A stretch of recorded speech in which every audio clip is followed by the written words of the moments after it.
Ave Maria, dia 30 de agosto de 2021, da 22ª semana do Tempo Comum. E o Evangelho de hoje encontra-se em São Lucas, no capítulo 4, nos versículos do 16 ao 30. O Evangelho segundo São Lucas. Naquele tempo, veio Jesus à cidade de Nazaré, onde se tinha criado. Conforme seu costume, entrou na sinagoga no sábado e levantou-se para fazer a leitura. Deram-lhe o livro do profeta Isaías. Abrindo o livro, Jesus achou a passagem que está escrito: O Espírito do Senhor está sobre mim, porque ele me consagrou com a unção para anunciar a boa nova aos pobres, e enviou-me para proclamar a libertação aos cativos e aos cegos a recuperação da vista, para libertar os oprimidos e para proclamar o ano da graça do Senhor.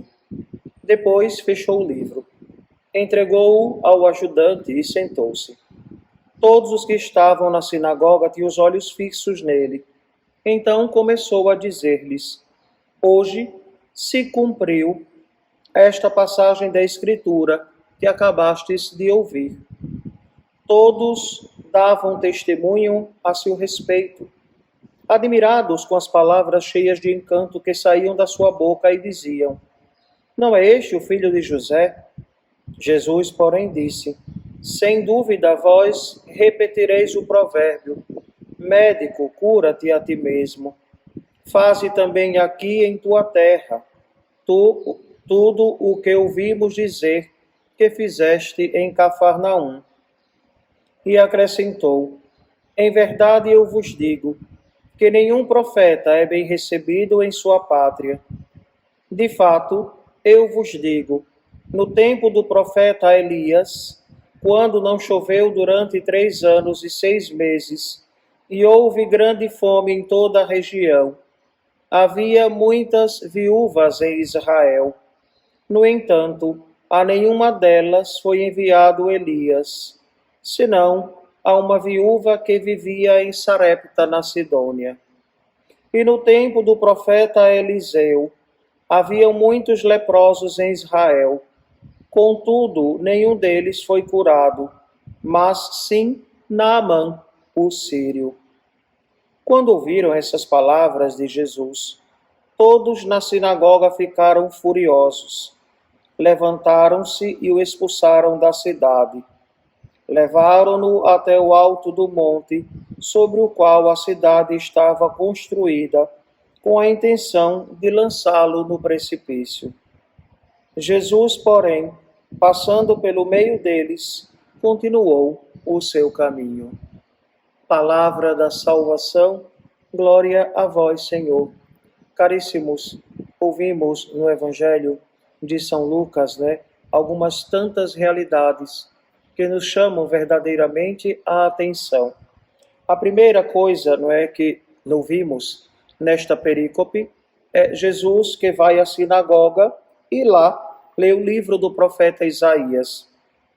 Isaías, como diz, é o profeta, está profetizando a respeito de nosso Senhor. E Jesus, após proclamar a palavra, anuncia que nele se cumpriu a palavra do profeta. Vejamos, a Escritura é inspirada por Deus. E Isaías, sendo o profeta, ele vai trazer esta realidade à tona. Então vai falar do próprio Cristo, do Filho de Deus, do Verbo encarnado. E os fariseus tinham conhecimento, como os mestres da lei, eram conhecedores da palavra, mas foram pegos de surpresa quando Jesus lhes diz que essa palavra tinha acabado de se cumprir na pessoa dele. E claro, o grande interrogativo é que Jesus é o filho de José, de Maria, e todos conhecem a sua parentela. E então, com esta realidade, de um certo modo, os fariseus e os mestres da lei ficam furiosos, porque Jesus se autoproclama Deus, Senhor. O Deus de Israel se proclama o Messias, Porque, como nós sabemos hoje, pela nossa fé e a Escritura, o Espírito do Senhor estava sobre o Cristo, pois o ungiu e o levou a fazer a vontade do Pai, E qual era a vontade do Pai, senão fazer com que o Cristo, né, anunciasse a boa nova, curasse os enfermos, né, os leprosos, e todas estas realidades, né, libertar os cativos, os cegos, a recuperação da vista, né, aos oprimidos o Senhor ia libertar. E claro, o ano da graça. Então, todas estas realidades com o advento do Cristo, do ungido, do Messias, mas que nós percebemos, né, os judeus não acreditavam que esta realidade, a qual o profeta Isaías estava proclamando, né, se concretizaria na vida de Jesus, né, o concidadão deles. E então, né, a outra realidade que Jesus, né, coloca para todos nós, né, é a seguinte: em verdade vos digo que nenhum profeta é bem recebido na sua própria pátria. E nós percebemos, né, a primeira coisa, como é difícil evangelizar na nossa própria casa, entre os nossos parentes. Por quê? Porque geralmente nós somos julgados. Julgados muitas vezes pelo passado. Ninguém sabe o presente, né? E como está a nossa intimidade com o nosso Senhor. Mas alguns sempre têm uma pulguinha atrás da orelha, né, achando que atitudes e até pecados e vícios passados continuam sendo arrastados, né, por toda a vida. Deus pode. O nosso Deus é o Deus do impossível. E Ele tudo pode naqueles que se abrem à sua ação, a ação do Espírito Santo. Claro, como não tinham fé no Cristo, né, os milagres que Jesus realizara, diz a palavra, em Cafarnaum e em tantos outros lugares, né, Jesus não pôde realizar, porque receber uma graça e um milagre supõe a fé. Você precisa crer para que Jesus possa agir na sua vida, né? E Jesus traz dois exemplos.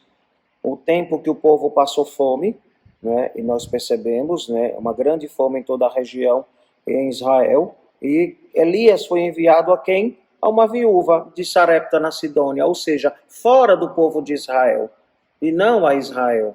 Então esta é a primeira realidade. E a segunda, depois, o leproso, né? O profeta, o outro profeta, e aqui no caso Eliseu, né, foi enviado por Deus e ele curou a quem? A Naamã, o sírio, também não judeu. Com isso, né, os judeus ficam revoltados com Jesus e querem lançá-lo no precipício. Veja, meus caríssimos, o pecado, né, vem batendo a nossa porta. Quantas e quantas pessoas vão cedendo às seduções do mal, do pecado, né, e, consequentemente, muitas vezes, nós nos deixamos levar pelo desânimo, né, pela falta de coragem. E, claro, neste tempo de pandemia, né, nós percebemos o quanto nós, muitas vezes, nos desanimamos. Né? E eu digo de forma pessoal, quantas e quantas vezes, né, eu pensei em parar com estas transmissões do Evangelho. É claro, é sempre muito cansativo, pensar, depois editar, depois publicar, né, e tantas outras coisas. Eu não sou um teólogo, né? Eu comento o Evangelho de forma muito simples, como eu sou simples, e quero que todos experimentem, né, a graça de Deus, a ação de Deus. Né? Então, eu tenho realmente lutado muito, né, mas a gente vai continuar ainda por um bom tempo, né, Deus dando a graça, né, mas eu me sinto muito desmotivado. Não sei se é porque a gente não tem uma resposta imediata, né? A gente está lidando com esta realidade dos meios de comunicação, mas eu prefiro sempre mais o tu a tu. E como as igrejas estão retomando todas as suas atividades, né? Mas vamos ver, está no coração de Deus. Reze por este padre aqui, né? Para que a gente possa continuar também, né, motivado para seguir este meio de evangelização, né?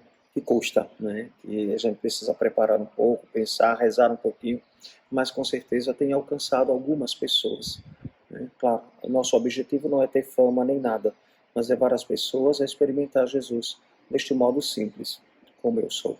Mas, com certeza, a palavra de Deus a cada dia nos faz caminhar, nos faz ver o horizonte e perceber o quanto Deus nos ama e Deus nos quer bem. Então, peçamos a Jesus a graça de nos motivarmos a vivermos na esperança de que Jesus é o nosso Deus, Senhor e Salvador. E assim seja. Amém. O Senhor esteja convosco, Ele está no meio de nós. Abençoe-vos o Deus Todo-Poderoso, Pai, Filho e Espírito Santo. Amém. Um bom início de semana. Que Deus abençoe a todos.